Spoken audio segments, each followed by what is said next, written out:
Now let's take a look at some sports. Here's Charles Aruka. This is the ultimate redefined for men.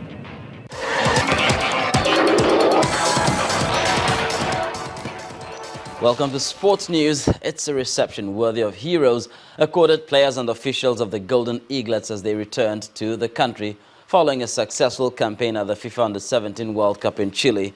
Nigeria won a fifth title after defeating Mali 2-0 in an All-African final in Viana del Mar, Chile. Team's captain Kelechi Nwakali presented the trophy to the new Minister of Youth and Sports, Solomon Dalung.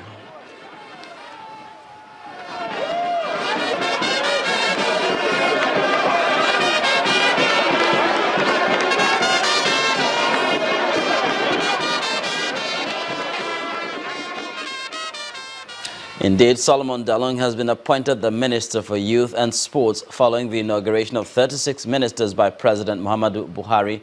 Dalung, a lawyer, was born on September the 26th, 1964 in the town of Sabongida in Plateau State.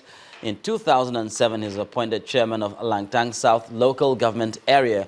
As chairman of Langtang South, he also served as the Plateau State chairman of the Association of Local Government Chairmen of Nigeria. A new permanent secretary, Christian Oha, has also been appointed for the sports ministry.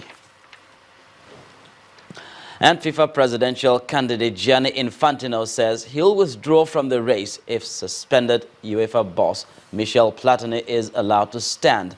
Platini and outgoing President Sepp Blatter are under investigation over a payment made to the Frenchman by the Swiss, which both men have denied. FIFA may permit Platini's bid if his 90-day ban ends before the election on February the 26th.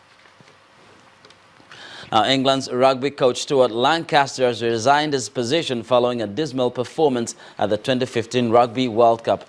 England, who went into the tournament with huge expectations of lifting the Webb Ellis Cup for a second time, failed to reach the knockout phase after defeats at Twickenham by Wales and Australia.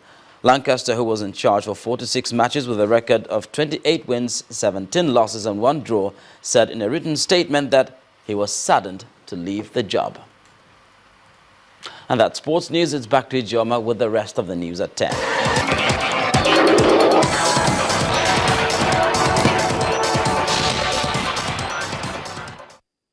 This is the ultimate redefined for men. The bid by Catalonia to secede from Spain has suffered a setback as the country's constitutional court has suspended a motion passed in Parliament backing independence from Spain. The resolution had called on the Regional Assembly to aim for independence in 18 months. Here's Adeshawa Josh with more. In what looks like conceding defeat to the opposition, Myanmar President Thein Sein has congratulated Aung San Suu Kyi of the opposition party on the success so far in the polls. Votes are still being counted, but 47% of the seats declared have been won by the National League for Democracy, which is essentially 90% of the vote. Ms. Suu Kyi has written to the leadership requesting talks on national reconciliation. A Russian document circulating at the United Nations has proposed a constitutional reform process in Syria lasting 18 months to be followed by presidential elections. However, the document does not say whether Syrian President Bashar al-Assad should remain in power during that time. It only says certain Syrian opposition groups should take part in key talks on the crisis in Vienna on Saturday.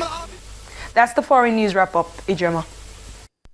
Thanks a lot, Adeshawa. And the main news again. President Muhammadu Buhari has assigned portfolios to his ministers at the inauguration at the presidential villa. The president has, however, retained the petroleum ministry. Among the ministers assigned portfolios, Babatunde Fashola heads Power, Works and Housing, Chibuike Amechi for Transportation, former Army Chief Abdurrahman Dambazo is Interior Minister, and Audu Ogbe, Agriculture. Well, that's the news at 10 tonight. Thanks a lot for staying with us. I'm Ijoma Benyato. Good night.